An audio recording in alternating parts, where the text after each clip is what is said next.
Guys, good morning and welcome to my channel, Jason Tumakas Realty. Nandito po ulit kami ngayon sa Field Residences ng SM Development Corporation. Dito sa likod lang ng SM Sukat, Parañaque. So ayan, napakaganda po ng location. Kung gusto niyo pa mag-invest dito sa area na to, meron tayong mga available units pa po na minamarket, no? So inquire lang po kayo, nandiyan yung aking number at email address. So bago po natin pakita yung unit, gusto mo lang po namin magpasalamat kay Ma'am Mayvel from Canada. So ma'am, thank you so much sa inyong tiwala sa amin at kami yung napili ninyo na mag-furnish ng inyong unit dito sa Field Residences. 2-bedroom unit, 28 square meters with balcony.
So, nandiyan si Mrs. sa loob. Pero pakita ko muna po itong ginawa natin dito. Ito po yung ating bagong lock. No? Smart lock na po ito. Pinalitan natin yung ating dating doorknob. So, ayan. Nandiyan si Mami. Ayan. Hello, good morning. So, Mami, pakita muna natin itong ating kitchen. Ayan. So, bali guys, ito before wala to. Yes. Hindi siya kasama sa turnover. Ayan. So, eto, Daddy, dagdag natin to. So, naglagay tayo dito ng overhead cabinet. So, yan, may mga storage tayo dito. Kung makikita mo din, ito. So, medyo maliit lang ito dahil ito ay column. May column. Yes, may column itong unit niya. So, yan, tinakpan lang natin. So, hindi siya nahalata, di ba, ng backsplash natin. This marble type backsplash. Then, ito is seamless, walang handle na ating push button cabinet. So, yan. Okay. So, kung makikita mo din, meron na tayong mga plates dyan, mugs. Kasi, this is for Airbnb na. For Airbnb. Yes. Ayan guys, so pwede nyo pang paupahan yung inyong unit ng short term dito sa Field Residences. Ayan. So, ito naman, niretain natin yung ating counter. So, okay. Ayan, so meron tayo ditong granite counter and itong ating under cabinet. Retain lang po ito guys. So, ito na talaga yung nakalagay dito. Sama to sa turnover. Yan. So, meron lang tayo itong 1-burner portable induction cooker. So, nag-add tayo dito ng ating range hood. Ayan, kung makikita mo, iba naman yung style ng ating range hood ngayon. So, pag yan, gagamitin lang natin, i-on lang natin dito. So, ayan, meron na tayong complete set sa ating kitchen. Okay, and then dito sa toilet and bath. Ayan, dito naman sa ating toilet and bath. Ayan. So, this one naman, so, wala tayo halos binago dito. So, eto, nag-add tayo ng ating towel rack. Ayan. And then, meron tayo ditong washing machine. Ayan. So, may provision na rin ng washing machine sa kanang outlet. Then, dito naman, ito, ang napili naman ni ma'am is maglagay tayo ng ating curtain. Shower curtain. Yeah, shower curtain. Then, ang ating, this one is water heater. Yeah. So, yan, nag-add na tayo dito ng ating water heater. The rest is yan, provided na dito sa unit.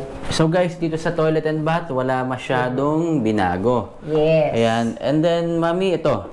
Ito yung bagong design natin dito sa dining area. Ayan. No? So, kung makikita mo, Daddy, ang ref natin ay maliit. So, this is actually masabi natin na personal ref kasi yung size niya, pero this one is 2-door. Saan ba yung opening? Yan. So, dito yung Yan. freezer niya. Nandito naman cute yung lang, lagayan no? niya. Yes. So, since this is for Airbnb lang talaga. hindi naman kailangan mag-stock ng maraming Oo, pagkain. But tama. still, naglagay pa rin tayo dito ng ating microwave. So, ito yung extension cabinet natin sa microwave. Ayan. Then, yung ating counter, yung pinaka table natin, in-extend natin from dito sa ating counter ng kitchen, nag-overlap lang tayo yan. Naging 2-seater na bar type table siya. Bar type. So naka-fix ito guys sa yung itong bar type na to nasa ilalim yung ating personal ref. Yan. So, space saver nga naman, di ba? Oo. So, kung makikita mo, ayan, so meron tayo ditong upuan na 2-seater for bar table. And then this one naman, ang gusto ni ma'am, ayan. So, kinumplete natin itong side niya na to ng ating French type mirror. Ayan. So, white yung napili naman ni ma'am. So, makapansin mo, all white tayo dito sa area na to. Okay. Ayan. So, ayan guys. Ito yung ating dining area pang 2 tao. Dahil for Airbnb yung purpose ni ma'am, no? So, and then ito na yung ating sofa bed. Ayan. So, kung mapapansin mo din dati, ito yung lagi natin ginagamit. Kasya naman, this is a 2-seater sofa bed. So, ito naman kapag pinull out naman natin, this is actually a double bed.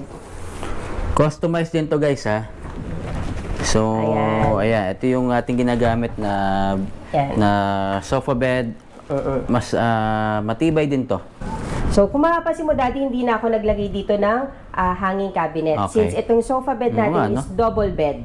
So, pagka pinull out mo yan, double bed yan. So, pwede mo siyang i-turn kung gusto mo naman siyang ma-full double bed ang purpose nitong ating sofa bed. Ayan. So, since ayan yung space natin, ito lang muna yung gagamitin natin. Ayan. Tapos guys, punta naman tayo rito sa ating itong unang ating kwarto. Ayan. Ito muna. Ayan. So, dito sa ating bedroom, ayan. So, ang ginamit ko naman dito is bed box. Ayan. So, bed box. And then, this is 54 by 75 double bed yung aking ginamit dito. Kasi yung area natin, yun nga, hindi tayo makapaglagay na may headboard. So, ayan. May bed box tayo. Then, this cabinet is ready-made.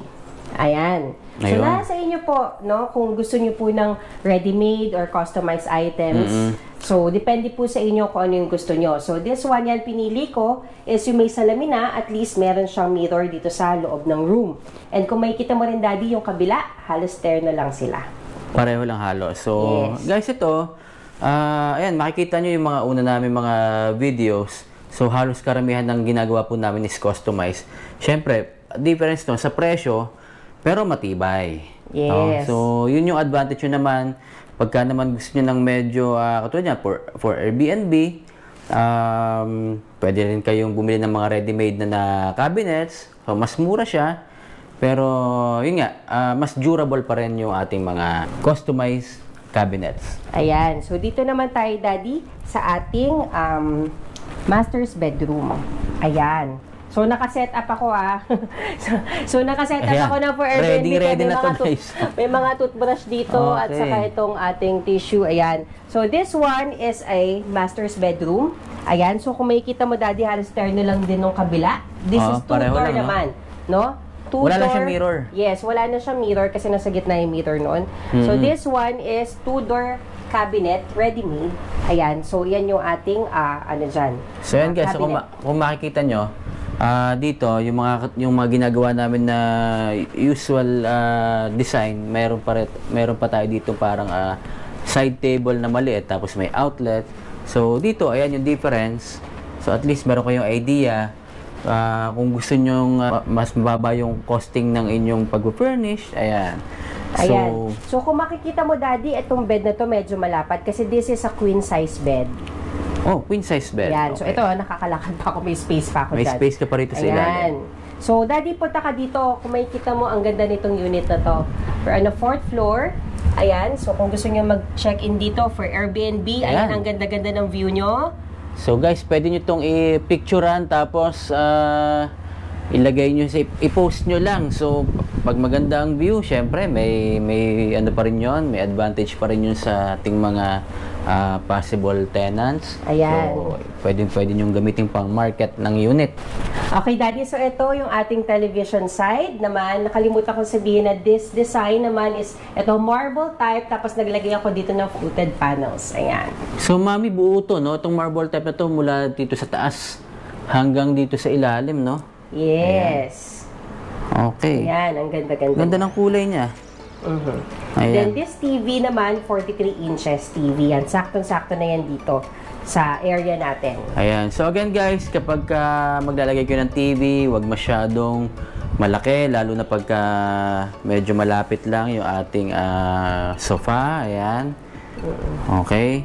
Ayan. So, ayan. Dito naman sa ating balcony, nakapaglagay pa siya ng...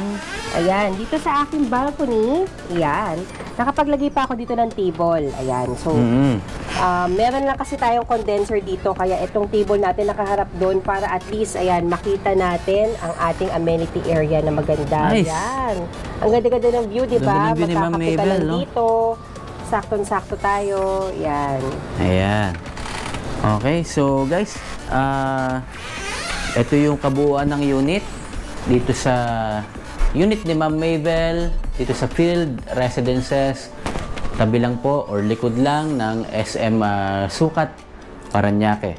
So pag meron po kayong mga gustong i-invest dito sa Metro Manila, nandyan po yung aking number, email address, and then pwede nyo akong makontak through Viber, WhatsApp, or Telegram. Yan, online lang po yan lahat. Facebook din, Jason Tumakas, yun yung ating Facebook. And then Facebook page, Jason Tumakas Realty. Ayan. Ayan. So, thank you again, Miss Mabel, sa ating communication. Kahit wala ka dito, ayan, natapos ang unit natin at nakakapag-start na tayo mag-Airbnb. So, congratulations po sa inyo. And thank you po sa ating mga angels na si Kim and si LJ and also Wendell. And si Jed Empanya, Jomar, Bojo, Tonton, and Riniel. Thank you so much. Thank you so much, inyo. guys. Yan. So, napakalaking tulong natin.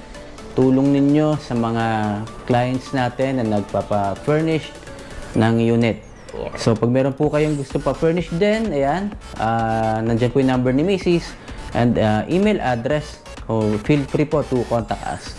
So, again, thank you so much and please subscribe to this channel para sa mga susunod pa nating videos, ayan, tips, properties, ayan, dito sa Metro Manila or outside Metro Manila, meron din po. So, thank you so much guys again. At huwag niyo pong kalimutan to pa rin ang inyong mga pangarap.